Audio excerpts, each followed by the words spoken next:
we need education for the consumer. We need to tell the consumer what that is. And in Brazil, it's as different and opposed as it can be from the staple coffee. I mean, especially coffee, so different from what people are used to having, that it's almost aggressive, the difference. People are going to get like, but this is not coffee. What is it?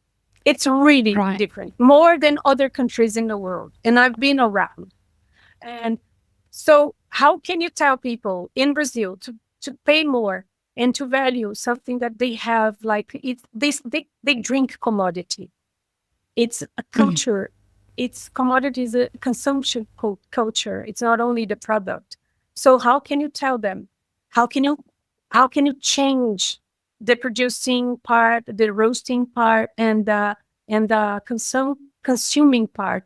How can you change the whole chain into quality if you don't educate? So education is needed all over, especially to the consumer who's actually going to pay for this, and they have to pay more. If you're looking for a free way to support the work we do, bringing you conversations with our amazing guests on the Daily Coffee Pro podcast by Map It Forward, please subscribe, follow, and rate us wherever you listen to the podcast. It really helps us out. It's also a huge help if you share this episode and our social media content with your coffee friends. For links, check the show notes. Welcome to the Daily Coffee Pro by Map It Forward, friends. I'm your host, Lee Safar, and this is episode 3 of a 5-part series with Isabela from Coffee Lab in Brazil. We're talking about understanding Brazil as an origin country.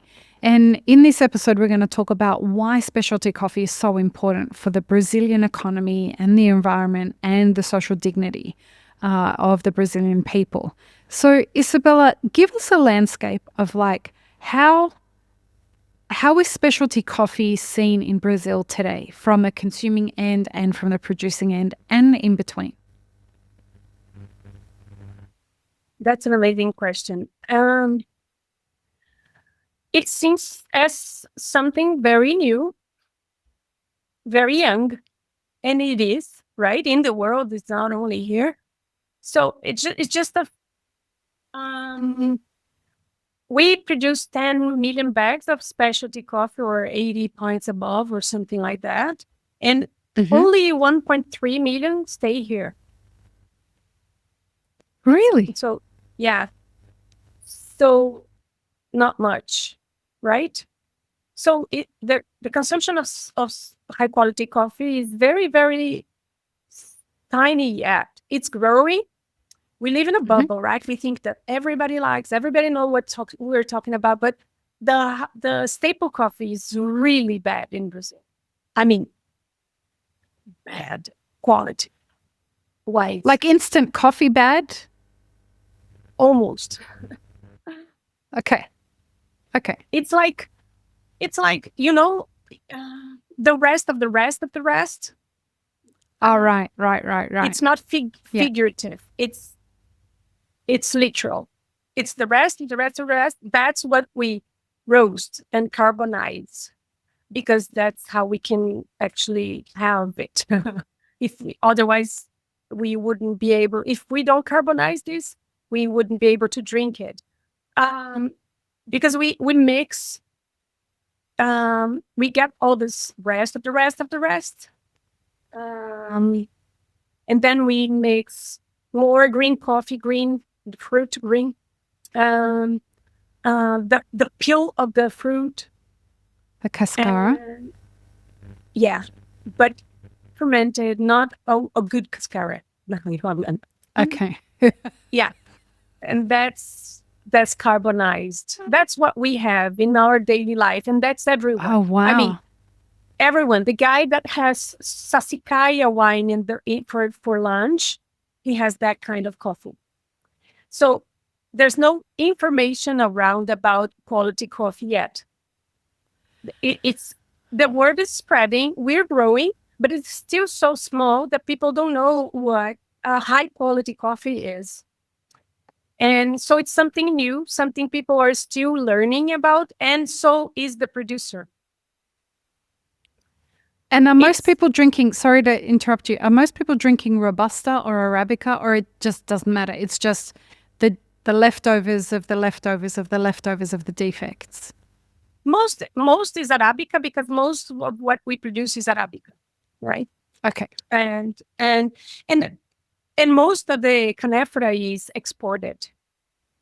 Of course, Right. there is Canephora, and the rest Canephora as well. But most of it, sometimes even 100% is Arabica for some low grade coffees, roasteries. I don't think they shouldn't exist because we specialty coffee people, we need them to exist so we can buy the quality coffee of those producers that made the change and want to focus on quality. But Mm. they also have low grade coffee to sell, and they need to sell that so can they can make their business going.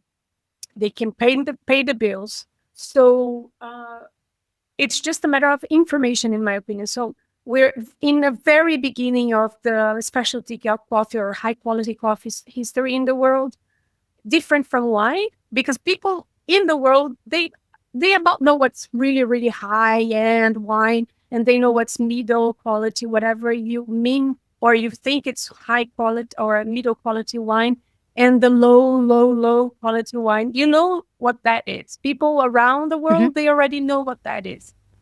It doesn't happen for coffee yet. We're too young. So people in the world, they still don't know. They don't have the repertoire to know what high quality is. So how can they know what middle quality is Right. if you don't know Yeah. the limits? You only know what middle is if you know the limits. And we're still Hmm. teaching people about it in the world, and in Brazil. That's happening as well. For the producing side, it's even harder because how do you convince a producer to invest their time and money into quality if they don't have the buyer? Right. And then if you tell them, look, quality coffee is going to give you this amount of money and the bag and blah blah blah, and then they make all the effort to produce quality coffee, and then they don't sell this coffee because that can happen. Hmm. And now, for example, tomorrow I'm going to this region I love to for an event, and they asked me to talk to the producers about why I like it so much and why they have all this potential for quality, and a lot of them still don't produce quality, and they're very small.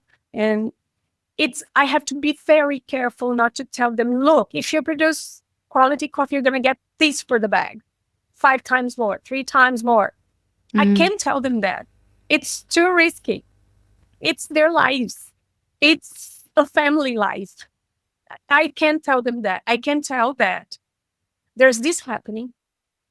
If you start trying to getting to know this business a little more, these roasteries, these events, if you try to get out of your farm a little more and try to see and get to know people, you might have means to sell your coffee better. And Mm. that's where the associations are not helping at all.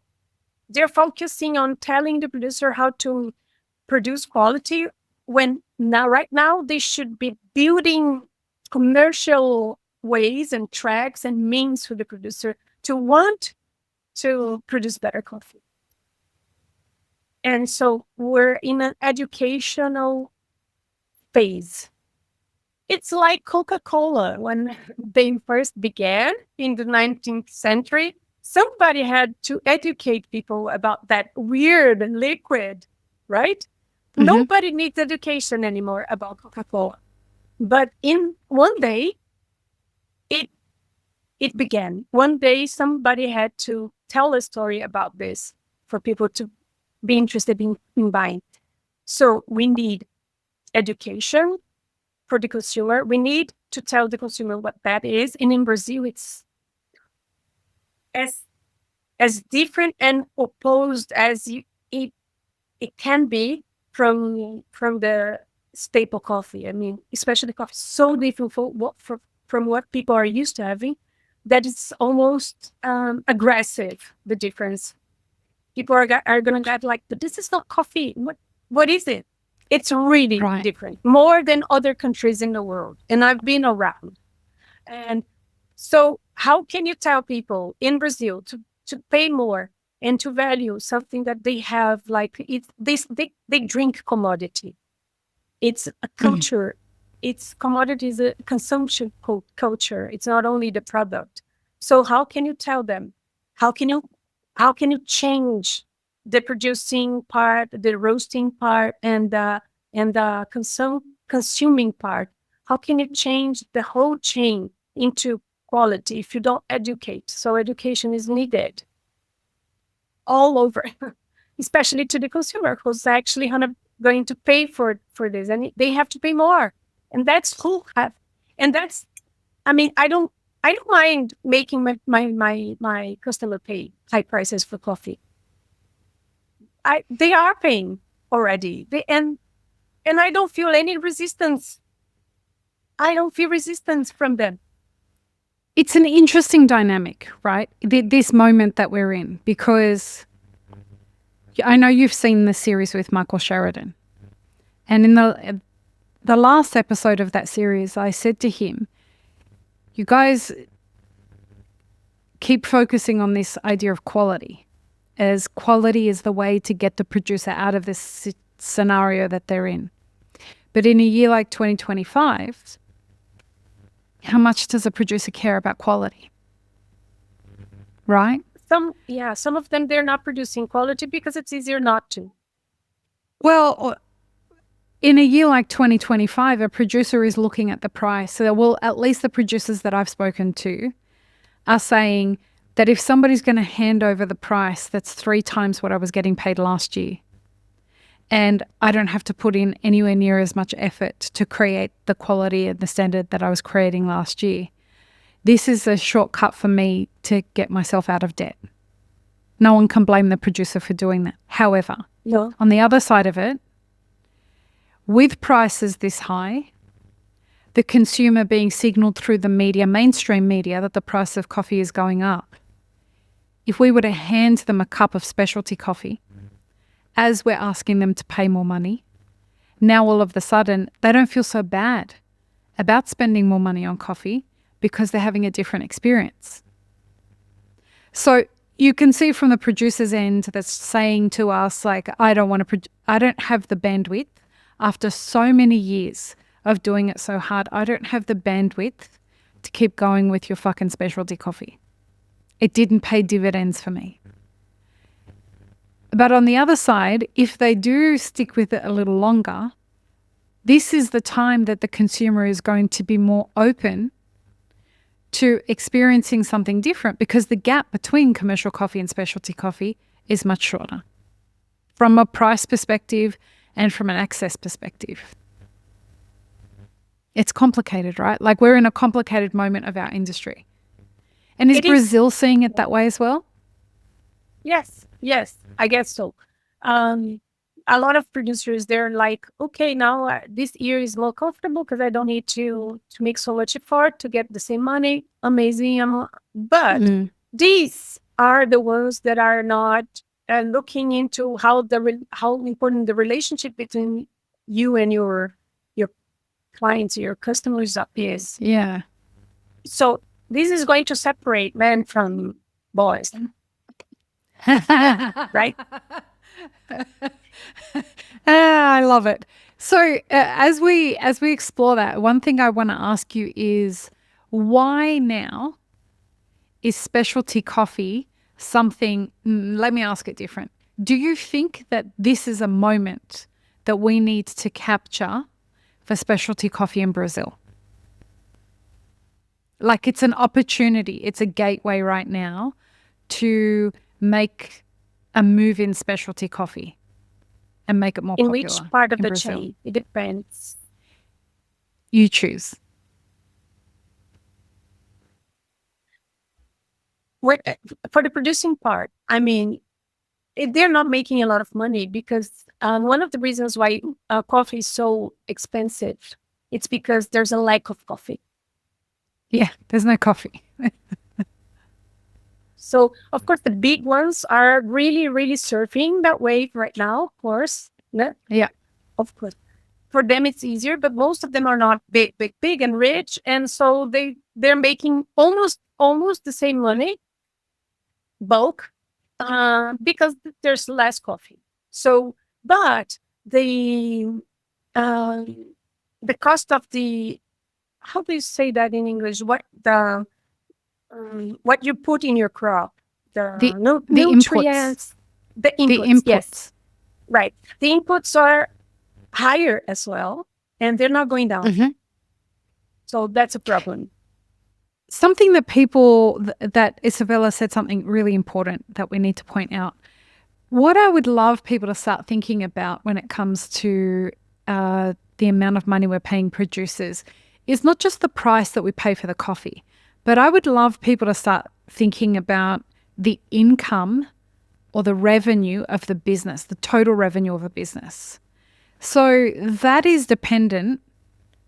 Like, let's say we're paying producers more money. If they don't have enough coffee, the total net revenue of the business or the income of the business is probably going to be the same as it was when the prices were low. Because there's no net difference. The prices are high for a reason, folks. There's no coffee. And as Vinny came on the podcast and said, like maybe 10% of farmers in Brazil actually were able to take advantage of the high prices. The rest of people weren't able to take advantage of it. So it's important for us not to like lay this blanket idea that all farmers are getting rich off this. This price increase is not everything that it's cracked up to be, and it's not as straightforward as everybody thinks it seems to be. So if that's the case, as you mentioned, for the producing side, what about for the consuming side? Is this a moment for specialty coffee in Brazil? Yes. Oh, yes. Oh, yes. Because uh, when I teach this managing coffee shop workshop, I tell them, look, don't try to go to middle quality or low quality. Low quality people already have. You don't have added value for that. You're not going to make a lot of money unless you're in a very, very high, I mean, um, like an airport or a lot of people are walking by. Right, But footfall. yeah, right. Foot. How do you say? Footfall. Footfall. Yes. And but right now, specialty coffee is something new. People don't know about it, and the percentage of consumers of specialty coffee is like unmeasurable yet. So, Yeah. if you were the one telling people what that product is, in a very interesting way, you're gonna be able. It comes already with added value. It comes with real stories. I mean, it's legitimate. It's legitimate. Yeah, Legitimate. Yes. Yeah. It's legitimate. It's real lives. It's real families behind your coffee. It's exactly what this generation wants. It treats the environment better. It treats people better. It pays better. So why not? There's no question that is the good way now, because it's still so. I mean, we still don't have so many coffee shops dealing with quality coffee. We still have a lot of people to educate. Why wouldn't you go that way? It's like crazy not to go, because you have to tell people what that high end is. So people then can choose, and then you can go to the middle part, and then you can do whatever. But it's still time for you to tell people about that. So it's a good business. It's a good business. You asked me about the net profit the other day. I was going. I studied in English what is the difference between EBITDA and net profit. Our net profit is 10%. Net, last line. That's quite amazing. Just to fill you guys in that are listening, Isabela and I were talking about how a lot of businesses are struggling right now. And she was telling me that hers is not. And she's like, we're actually doing very well. And I'm like, wait, how? What is going on there? And of course, there are businesses out there that are doing very well, but Isabella's business is doing very, very well. And we were just talking about like what the actual numbers were. And what it sounds like to me, Isabella, is that as coffee's growing, as well, evolving in Brazil, specialty coffee seems to be the path of least resistance for competition, right? Like there's not you don't really have that many competitors if you get into the specialty side of the industry in Brazil compared to the commercial side of the industry. You know, something that's really interesting there is that we talk about first to market advantage. And right now, that's what's happening, right? Like your business absolutely was one of the first to market, but there's still room for the early adopters as business owners to come in and help really determine what the direction of specialty coffee is going to be in Brazil. Tell me something. What role are associations playing in specialty coffee and helping that become more adopted in Brazil? Say as much or as little as you want. Oh my God, my internet's very bad. Okay, next question. So then help me. I'm kidding. Hey, I'm. You don't have to say anything. We can move on. No, we can. I think it's funny because there's this association of industrial coffee, commodity coffee. For the internal market, I think they have done more. I'm not saying that they did a very good job. I'm just saying that they did more than the Specialty Coffee Association. That's the association that released the number that I quoted, about 15% is down. That's the name of them. ABIC. Yeah. Yeah. They actually did a nice job trying to categorize and to organize the quality categories. And I don't think it's ideal. I don't think it's amazing, but it's something. It's a step. It's exactly. And they're the industry, the commodity industry. So they were actually very brave doing that because they're actually telling their own members that the coffee that they're making might be shitty. And you can go a step up and you can go a step up and still do the bad coffee. And let's just organize that into categories. And that's so good. And so for the internal market, I think they have done way better than any specialty coffee association or group that around. I mean, they're not the PSA, they're more focused, or they were, I don't know if they're changing that, but they were more focused on the market abroad, right? The exporting. So that's their focus. And I believe that we have a huge country. We are the biggest producer. If we can make more Brazilians to consume more coffee and better coffee, it's going to be good economically wise for everyone. Yeah. It's not and environmentally. That's even better. Because of course, if you want to have a sustainable specialty coffee production, it's impossible not to go towards regenerative farming. It's impossible. Someday people will actually realize that you have to be as close as you can, as near as you can as to that. It's good for everyone. I dream of the day. I dream of the day that people understand that, like, people like us are not just trying to sell a course. You know, when we sell our regenerative ag course, it's $10 people. Like, we're not trying to make money off this. We're trying to get you to realize that this is the only way that we're going to actually get enough coffee grown and help return the earth to the place that it needs to be, back to balance. Coffee is a Yes. silver bullet for that. And if a country like Brazil can adopt regenerative, you don't even have to go all the way to agroforestry like Felipe is doing, right? Even No, if no. you just like start at the fundamentals of regen, like it is life changing for the earth.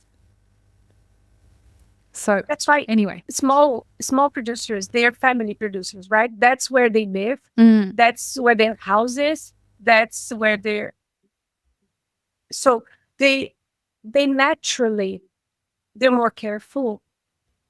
yeah, They're just more careful naturally. They have to be. It's their house. And so it's big farmers, they don't most of them they don't live in the farm, but they don't even some farms they mm, don't even have a house in the farm. It's just production, mm, production, production.